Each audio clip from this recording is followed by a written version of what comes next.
Imagine what a breakthrough feels like. I mean, boy, this is a scary picture, isn't it? What a depressing. You're doing this thing that's the dream of your life, and you're sort of in line.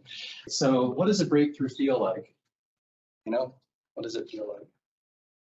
So here we're going to talk about challenges to early tech firms, how to do go-to-market discovery, how other people did it. So generally, I'm a believer in simplicity. I kind of think there's two legs of this.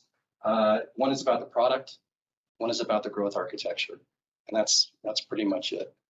There's a lot of other factors we can talk about.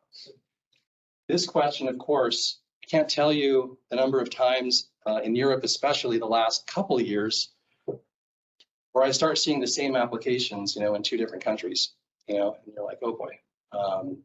And both companies are super strong in their local market, but they have not necessarily figured out how they're differentiated in that other European market, let alone in that other international market. In growth architecture, how do you engage a niche effectively, cost effectively, frictionless? So there's these different moments in your life cycle of growth. You kind of get your initial customers and your feedback, and you kind of plateau. You're really building out that product roadmap. The earlier you can bring the feedback for your product in terms of the international competitive landscape and mindset of the executives, I think the better, because as a former product guy, I know I only have a finite amount of resources with my engineering team.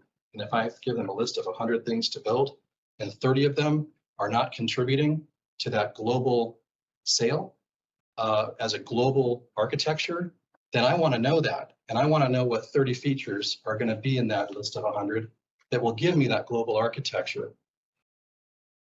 From a sales and growth perspective, until you really understand how to share unique, usable insights with your prospect, not just telling them the thing they heard from the last 5 vendors to come through their door, and get that pre-located or get that in front of the executive, the harder it's going to be. And generally what you want to try to avoid is that fatal pinch, where you've overextended yourself, you've hired your team, but the revenue growth is still only 5 or 10%. And you're seeing that you're going to run out of cash.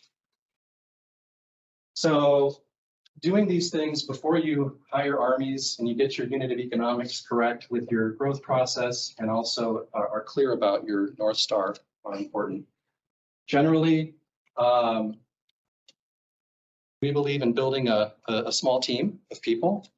Usually it's comprised of between 1 and 3 people. Clarifying some questions that you're going to be asking into that foreign market, identifying target companies, and spending a couple, 3 months doing this discovery. You're unpacking things.